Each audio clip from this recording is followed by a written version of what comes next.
Before we start the story, we already have 11 subscribers, so please consider subscribing.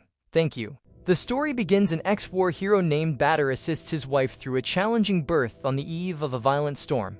The flow of Rook in each region of the world is observed by several mages, who conclude that a great power is coming into the world. A healthy boy is successfully delivered by Batter's wife. They call him Sinbad, the warrior who would one day conquer the seven seas. Years later, troops celebrate their triumph in the neighborhood tavern in a village that is part of the vast Parthian Empire. Soldiers arrive to reward Batter for his outstanding service throughout the war while he tries to enjoy his drink. He declines, stating that he has no use for money. He only wants to concentrate on fishing and disagrees with the nation's aggressive expansionist policies. A soldier from Rhyme is chased off a cliff by Parthian forces 2 years later. The next morning in a different area, Sinbad's father continues to work as an honest fisherman. Angry citizens confront Batter, calling him a traitor and demanding to stop fishing in that area. In the past 2 years, Parthivia has gone to war with Rhyme. Its citizens are slowly descending into poverty, and all of them are desperate to win the war to reobtain their wealth. These people attack Batter, who simply laughs them off and allows himself to be beaten in front of his son. When he awakens, he tries to ignore it, but Sinbad is infuriated that his father didn't defend himself and runs off. That night at dinner, Sinbad quickly finishes his food and runs off to draw water from the well. Sinbad returns, bringing an injured man with him, the same man who was being chased by Parthian soldiers earlier. Sinbad's family nurses this man back to health, and he eventually awakens. He thanks Sinbad for saving him and introduces himself as Darius, a traveling merchant claiming to be shipwrecked. Batter offers his help. One morning, Darius attempts to leave while Sinbad's mother attempts to serve him some food. They're interrupted when soldiers suddenly arrive and tell her they've been looking for a spy in the area. They force their way into the house and are brutally murdered by Darius. He takes Sinbad hostage to keep all the citizens away from him.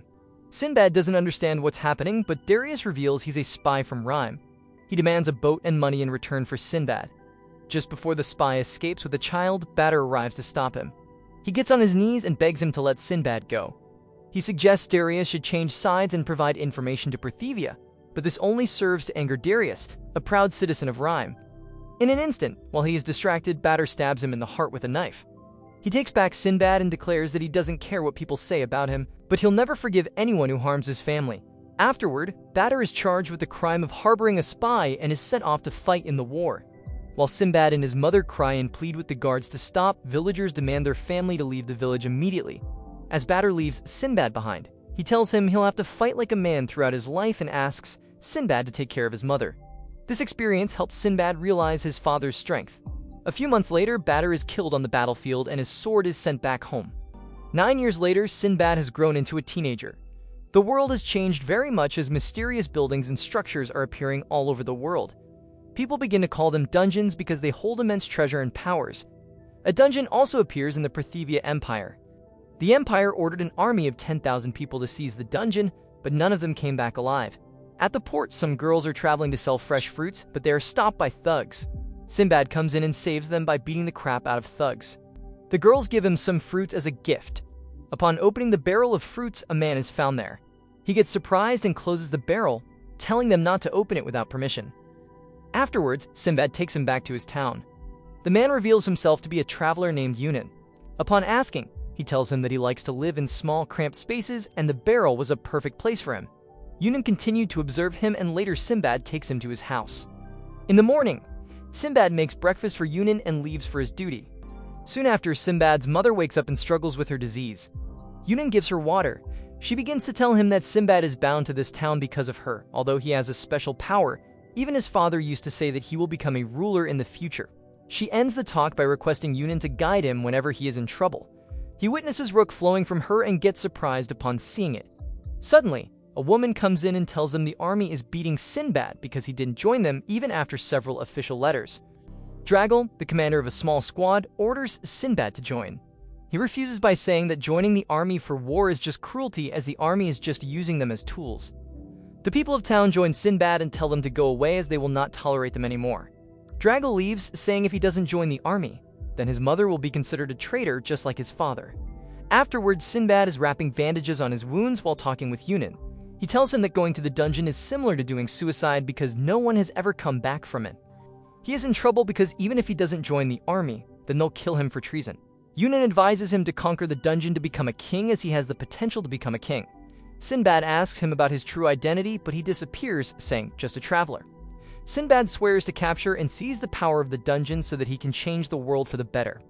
Back at his home, his mother gives him the sword left by his father and tells him he should go on the adventure. He doesn't need to worry about her, as she will be fine. In Imperial Castle, Draugr gets the order to conquer the dungeon at all costs.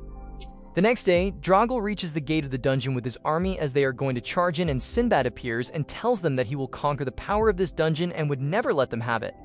Yunnan tells him that he cannot come back unless he has conquered the dungeon. Sinbad makes his resolve and charges inside. Draugr also charges in with his army. Yunnan wonders what will Sinbad do after acquiring the power. Upon entering the dungeon, Sinbad is surprised to see the world inside it, which is completely different, full of mythical creatures. There, Sinbad is attacked by small dragons, but he brilliantly evades them. Draugr is also struggling against the dragons. His entire army is wiped out in an instant. He is cornered by a dragon, but Sinbad saves him by killing the dragon with a spear. Suddenly, a giant dragon passes by, and they are forced to hide from him. To survive the dungeon, they end up forming an unlikely alliance for the time being. They find the door right behind the dragon den. Draugr leaves on his own to find a way to the door. He encounters random geysers and baby dragons on his way. Upon reaching the door, he tries to unlock it, but all in vain. The Dragon King notices his presence and charges his lightning breathing while Draugr struggles to escape. Just when the dragon was about to kill him, Sinbad saves him and takes him away. Draugr says that he has failed as a soldier and he should die, but Sinbad consoles him that there is nothing to be ashamed about. He takes the shield of Draugr and heads for the dragon. He uses the shield as a surfboard to ride the water waves from the geyser. He strikes the dragon while surfing and lands a final blow on his face. Sinbad succeeds in killing the monster and two ball-like keys appear. They use the keys to open the door. They continue their adventure while killing random monsters appearing along the way. Draugr gets impressed by the abilities and actions of Sinbad. Upon reaching the final door, they have a small humorous fight like always and then proceed to the room. Sinbad finds a lamp and touches it. Suddenly, a big djinn emerges from the lamp. He asks who will become the king. As both of them seek power for their own reasons, they decide to settle the winner with a deadly match. Sinbad attacks him with his sword, but Draugr evades the attack. Soon, Draugr gets the upper hand as he is more skilled with swords. He pins down Sinbad and lands a strike, but Sinbad stops him with his hands and then lands a soul punch on his face, throwing him away. Despite losing all his strength, he comes again to attack Sinbad, only to get beaten up again. He gathers his remaining strength and dashes towards Sinbad for the final blow. Sinbad emerges victorious in the battle.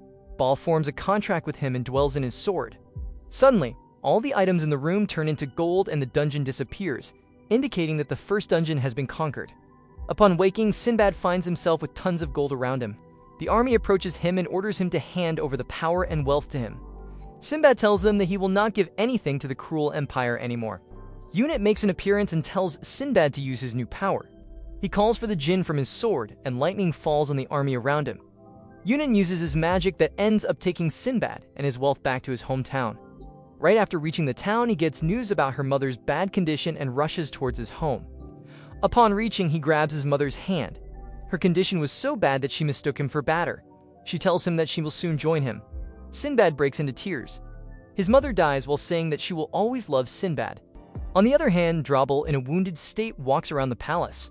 Sinbad gets famous all over the empire. Since the capturing of the first dungeon, more dungeons are appearing in all parts of the world. Many people challenge them and some even manage to clear them. Sinbad is traveling as usual. On his way, he finds a big guy with a girl trying to capture a large water dragon.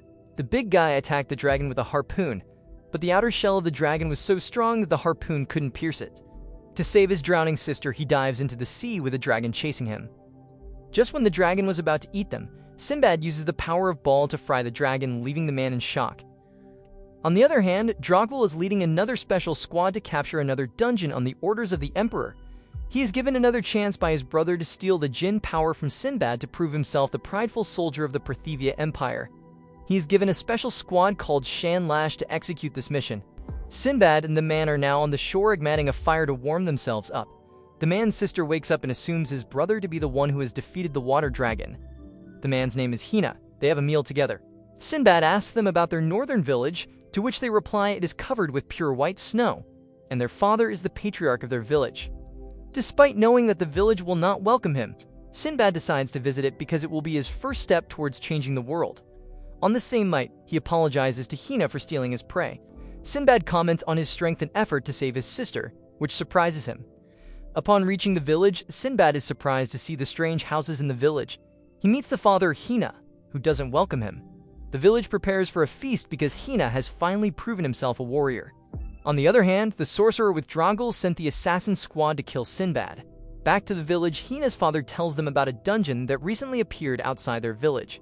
He asks his son to accompany other warriors to conquer it, but Sinbad interrupts and warns them about it because many people perish in dungeons. Sinbad shows them his power, which surprises them. Hina's father acknowledged him upon witnessing his power. Sinbad enjoys the feast with the villagers while Hina walks away in guilt because he didn't manage to kill the dragon. Soon, his sister accompanies him and tells him that he should be happy about becoming a warrior, but all in vain. At night, the commander of the assassin squad attacks Sinbad in sleep but ends up getting electrified by the lightning power of Jinn. Sinbad tries to question him, but he refuses to answer anything.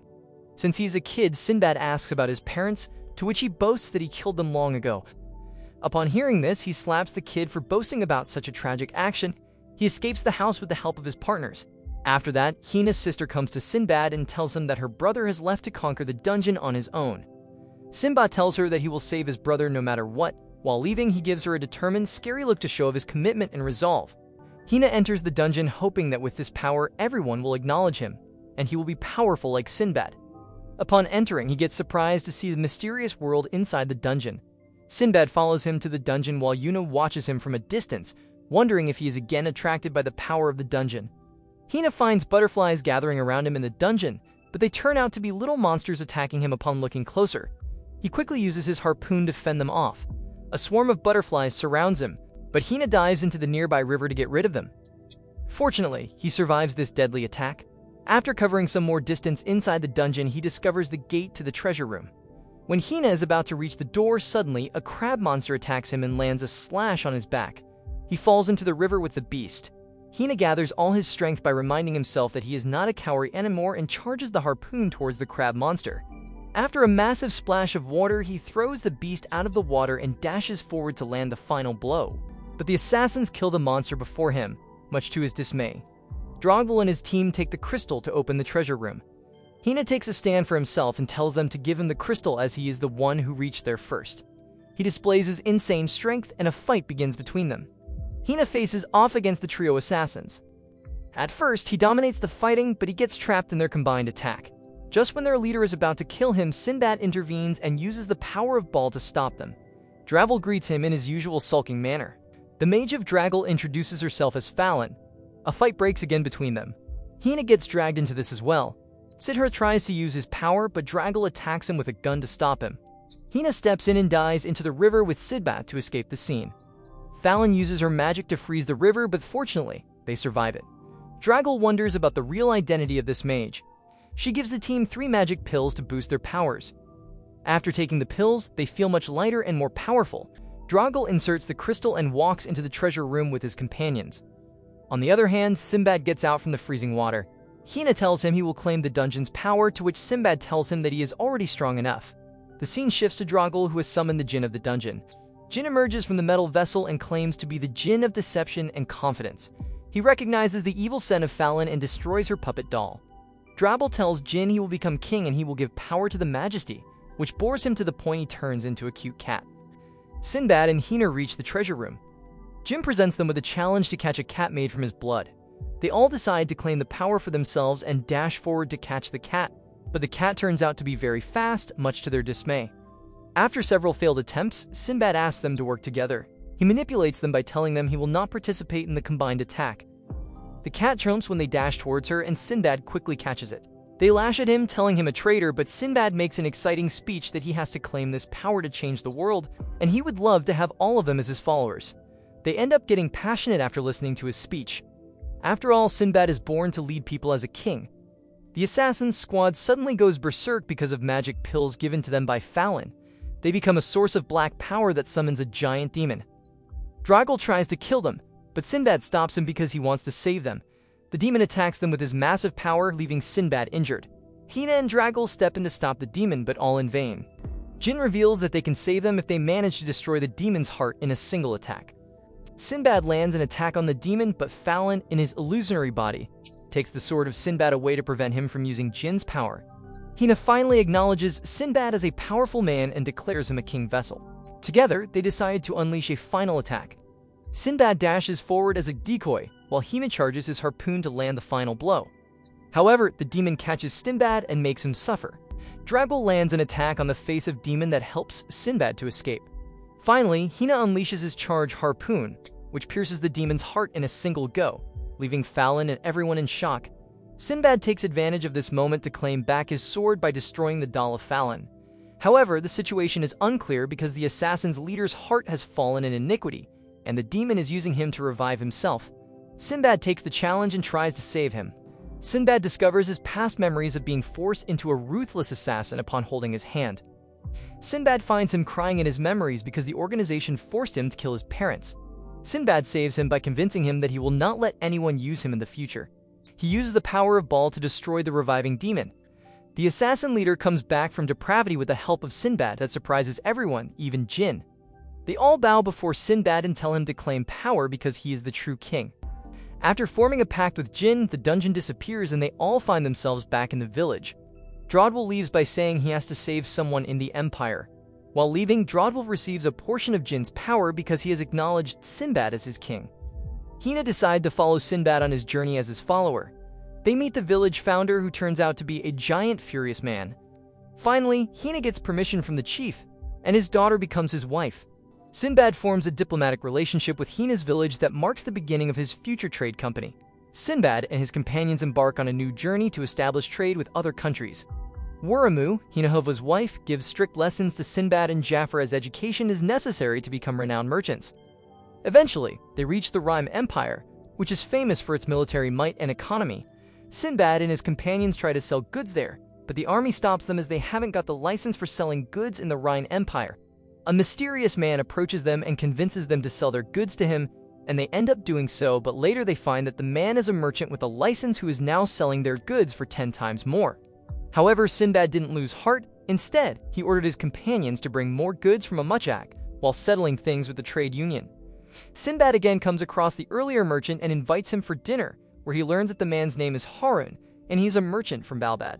Sinbad asks him to share knowledge of business with him as he wants to change the world, and for that purpose, he must possess wealth and influence. Upon discovering that Sinbad is a dungeon capturer, Harun decides to help him, but he must collect 1,000 gold coins in a month to earn his trust and recommendation. 1 month later, Harun again visits the port and finds people eagerly waiting to listen to an adventure story. And surprisingly, the narrator is none other than Sinbad, who managed to move the hearts of people with his fascinating adventure stories. By using the Jinn powers, Sinbad earned the trust of the people. Harun is surprised to see this development and comments on Sinbad for this idea. Although Sinbad earns good money from this, he still doesn't have 1,000 gold coins. Impressed by Sinbad's determination, Harun gives him 1,000 gold coins and reveals himself as the 22nd king of Balbad, Rashid Salija. Sinbad delivers an exceptional adventure story to the audience, overwhelming them with passion and excitement. Upon seeing this, King Rashid decides to help him as he believes that Sinbad will change the entire course of this world. On the other hand, Wuramu continues teaching Jafar, who is sick of learning and doing assignments. Realizing Jafar is losing heart, she reminds him that he once swore to serve his master, and he already decided to go through every difficulty just to support his leader. Jafar gets a bit motivated, but soon Wuramu tells him she is conceiving a child soon and he must help her with it, much to his dismay. Sinbad receives his registration letter from the union and thanks Rashid for his help. Sinbad is eager to start his own business, but Rashid tells him he is an amateur in business as he needs to set up a shop and other things to start a business. Therefore, he should continue performing adventure stories to raise funds for a business. He even suggests Sinbad perform in a theater that will help him in gaining popularity and money. Sinbad decides to go along with this plan and begin preparations for the big event. Jafar managed to complete his assignment, but he gets tasked with looking after Hinahoho's newborn son, Kikiriku, who is much bigger than ordinary babies. On the other hand, Sinbad finally performs in the theater.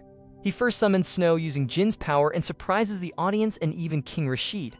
Sinbad's play became so famous that people from faraway areas began visiting the theater just to watch his play.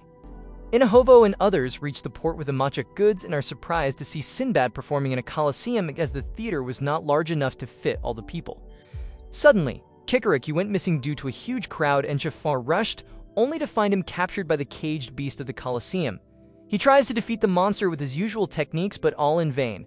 Just when Kikariki was about to get devoured, Jafar activates his household vessel power and manages to save him. Later, Sinbad surprises everyone with a new shop for their Sindria trading company as they decide to expand their business to fulfill their goal of making a new country. Sinbad, along with Jafar and Henahobo, embarked on a journey to make trade relations with the Sassan Kingdom. In contrast, Ruramu and others stay behind to look after the Sindria trading company. Upon reaching the Sassan Kingdom, Sinbad finds that this country rejects outsiders and doesn't wish to establish any kind of relationship with them as they consider themselves pure and superior. After several tries, the trade officer asked them to visit the Sassan Knight as they are the only ones that can help them in this regard. They witness Darius Leix's, the Night King with supreme command. Sinbad tries to speak with him as he is the only one whose approval can help him, but all in vain. He even tried to join the ranks of knights, but he was given nothing but a cold shoulder. At an inn, they meet a young man named Mistress, who turns out to be the son of Darius. Upon his request, Sinbad told him his adventure stories and even showed him the power of Jinn that captivated him. Mistress expresses his desire to explore the outside world, but his father wants him to join the ranks of knights who are bound to live their entire life in Sassan. Mistress tried to reason with his father, but he beats him instead. He decides to challenge his father for a duel, as it is the only way to resign from being a Sassan knight. On their way to witness the duel, Sinbad again meets Yunan, who teases Sinbad by saying that he is quite grown up. Sinbad introduces him to his friends and asks why he is here, to which he replies that he is constantly wandering here and there. He also advises Sinbad to be cautious as Darius is also a dungeon captor. At the duel, Mistress tries to land some solid attacks on his father, but a protective shield prevents him from doing so. When he is about to be killed by his father, Sinbad steps in to save him. Sinbad summons the Lightning of Baal, shocking everyone around, and challenges Darius for a duel, which he ends up accepting as his country's affairs are on the line. At first, Sinbad attacks him with the usual techniques, which he easily evades, thinking his opponent is just a kid. Sinbad uses lighting while Darius uses the protective shield to defend himself. Realizing the situation, Sinbad decides to reveal his trump card and merges his body with the Jinn while calling this form a full-body Jinn equip. Even Darius is shocked to find that a dungeon capturer can attain such a type of transformation by using metal vessels. Sinbad carries Darius outside and demonstrates his deadly power that blows several mountains in an instant, terrifying Darius in the process. Sinbad tells him with his power he can destroy a Sassan Kingdom in seconds, but he doesn't want to make war. Instead, he wants to make a peaceful relationship with his country. Acknowledging the power and gold of Sinbad, Darius decided to lend him a hand and became his comrade. The people of Sassan begin to treat Sinbad as a fellow because he also possesses godly powers. On the other hand, Mistress tells his father that he is going with Sinbad as he has acknowledged him as his leader. Moreover, he wants to explore the outside world. Upon hearing this, Darius allows him to go on his own path. He also expresses that in the past, he was just like his son but couldn't express his desires and decided to confide himself in this kingdom. Mistress breaks into tears and tells his father that he is grateful to him as he trained him to become a man. When he is about to leave, his younger brother rushes to hug him while telling him not to leave. Mistress apologizes to his little brother and promises to take him on an adventure someday. Darius entrusts Mistress and the fate of the Sassan Kingdom in the hands of Sinbad as he sees a god in him. Jafar tells the crew about their next destination, the kingdom of Artemyra, ruled by a noble war princess. Several days later, Sinbad and his crews reach the territory of Artemyra, a vast land with one of the biggest valleys on the continent. On their way, they witness a giant bird with females on the top who tries to tease them. A Sinbad camera teases them. After leaving the ship, the crew began their journey to the mainland, but the path was full of hurdles and dangers. Jafar decides to lead the way as he is familiar with such places, while Sinbad and Mistress continue to complain about tiredness, much to Jafar's rage. Even Hinawo is in a dire situation as he is not used to tropical areas with air and humidity. After days of harsh travel, they finally reached the mainland of Artemyra and decided to meet with the queen immediately. However, the queen named Mira Dianus Artemina turned out to be a fierce woman who chastised them from the beginning and refused to discuss diplomacy with men as she considered men inferior. Sinbad tries to seduce her by using his manly charms, but unfortunately, she sees through it and punishes them by taking their belongings and throwing them in the Valley of the Dead. She kept Kanava as she wanted to examine his physique. Fortunately, Sinbad and his fellows survived the fall, but they couldn't climb back the wall and thus ended up living at the bottom of the valley. At first, they struggled with food and shelter, but eventually managed to take care of both. Jafar helped them many times during their stay at the valley as he is experienced in living in the wild with minimal resources. He killed snakes and taught them the way to dissect and eat them. Later, they made a house of woods and leaves. They felt their animal instincts returning after spending several days in the wild. Sinbad and his fellows continued spending their days in the wild but forgot their actual purpose of coming here, which was to develop a trade relationship with the queen. Mistress snapped out of it first and tried to reason with Sinbad and Jafar, but unfortunately, they couldn't care about their mission anymore as living here in the wild became their very purpose in life. Unable to console them, Mistress steps outside and thinks of a way to go back and meet the beautiful lady from earlier that promised him to take good care of him if he managed to survive. While wandering, he stumbles upon fresh meat and takes it to show Sinbad and Jafar, who are surprised to find real fresh meat after so long. Mistress thought Sinbad would try to find a way out after finding this meat, but he was just after the meat, much to Mistress's dismay. After several days, they find more meat with gemstones on it. When they were about to take meat, giant birds came and took it from them. Upon seeing this, Sinbad devises a way, and they all hide in the meat while the bird takes them outside the valley. Sinbad went after the queen to retrieve his metal vessels while Jafar and Mistress retrieved their other items. Sinbad invaded the sleeping room of the queen and humiliated her. The queen ends up activating her Jinn-equipped form while Sinbad takes the form of Bald the Fighter. However, Jinn had control of 3 elements that cancelled out the attacks of Sinbad. He decided to use the second metal vessel and took on the form of Jinn Veilfer. The queen uses the fire element to attack him, which he barely manages to avoid. On the other hand, Mistress keeps worrying about Sinbad, which Jafar tells him to trust his master. After several clashes, Sinbad begins to avoid the queen's attack pretty easily, much to her shock. She ended up resorting to extreme magic, but Sinbad refrained from doing so. He lands the final attack that freezes her. Jafar explains that Veilfer's real ability is to slow the movements of targets, and that's how Sinbad managed to win. Later, Sinbad and his comrades again get an audience with the queen, who is having a body massage as she got some scars from her battle with Sinbad. She announces a trade relationship with Sindria Trading Company because she doesn't want Sinbad as her enemy. She also tells him about the legendary sorcerer of the Rhyme Empire, who has lived for more than 200 years. Moreover, the sorcerer is an unusual being that controls the flow of the world and guides capable king candidates toward dungeons. After forming an equal alliance with the queen, the crew decided to travel back, but Mistress is reluctant to return without having a good time with the ladies. Sinbad and Mistress visit the red light district to enjoy themselves, but unfortunately, they are given men instead of women, much to their dismay. They meet up with Hinahovo, who is covered with kiss marks from the females who find themselves addicted to this muscular body. But Hinahovo is sick of this all experience. The crew meets the diplomat from Artemira, who offers them a ride of birds back to their ships. The queen comes to see them off and introduces them to her daughters, much to their surprise. Her youngest daughter takes an interest in Sinbad and gives him a feather as a farewell present. Upon reaching the Sindria Company, they are all warmly welcomed by their comrades. Later, Sinbad reflects back on his entire journey from a poor, powerless kid to a successful merchant and leader. He decides to prepare for the upcoming revolution that will change the entire world once for all. That's the series end for now. But here are some of other videos that you'll definitely enjoy, so I'll put them on the screen. And once again, please subscribe to the channel and hit the bell for notifications. Thank you.